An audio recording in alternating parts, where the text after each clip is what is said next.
Hello, good morning, everyone. Dr. Matt Finke, Doctor of Chiropractic, back with you again today.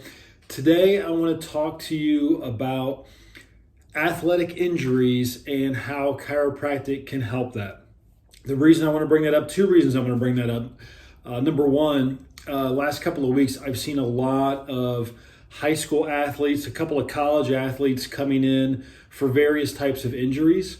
And number two, it was due to some athletic injuries that actually I was introduced to chiropractic back in high school. So I'm going to share some information with you about what chiropractic can do for athletic injuries, certain types of injuries, and more specifically, how as a chiropractor I can help student athletes or weekend warriors with whatever type of injury is ailing you.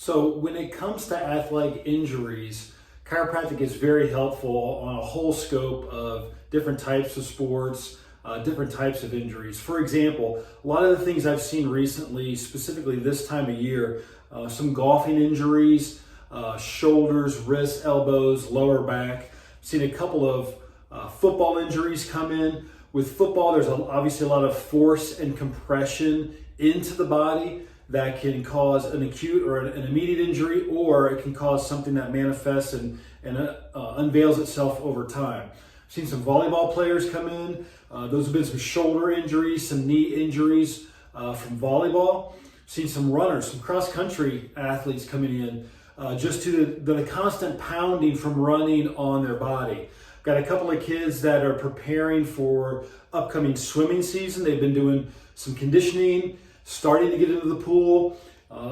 Anytime that you're switching seasons from one sport to another, you're using different muscles in your body that are not accustomed to being used at that level yet. So there's always that time in between as you're conditioning that your body needs to get adapted to those different movements. So I'm seeing a lot of athletes with some more than average soreness after their workouts. And again, I attribute that to the change in the season. Seeing some baseball players, a lot of wrist, elbow, shoulder stuff with baseball, and again with rotation, with batting, some lower back stuff.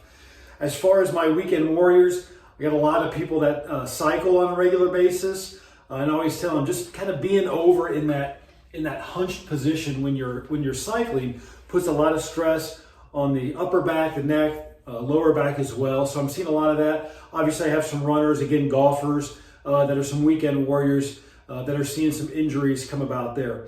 One of the cool things about chiropractic, number one, is when we focus on the spinal misalignments to relieve nerve pressure, I always start there because that's the foundation of the body. That's in the center. Everything else is in the periphery attached to that. So we always clear out the spinal misalignments, the vertebral subluxations first, making sure we're getting pressure off the nervous system so your brain has a chance to communicate with your body efficiently. From there, if we have to look at a shoulder injury or an elbow or wrist, hip, knee, ankle, whatever the case may be, into the extremity, we can always do some work on that to make sure there's proper range of motion in those joints, to make sure there's no secondary nerve compression that might be leading to something like a carpal tunnel or a thoracic outlet syndrome or a hip pointer type situations like that. So chiropractic can cover a multitude of athletic injuries, anywhere from little league sports or as with the rec sport leagues for our little guys, all the way up to professional athletes. Most professional teams currently, whether it's basketball, football, baseball, soccer, most professional teams now employ a team chiropractor because their athletes demand it to make sure that their bodies are at 100% to be able to heal from injury and to prevent potential injuries. So I hope you found this information great. You can always contact me here if you have specific questions about if it's an athletic injury, about how I would approach that. We'd love to hear back from you. If you do like it, give it a thumbs up, share it with somebody that you know. As always, have a great day. It's going to be a gorgeous day here in Cincinnati, so enjoy your day and God bless. I'll see you next week.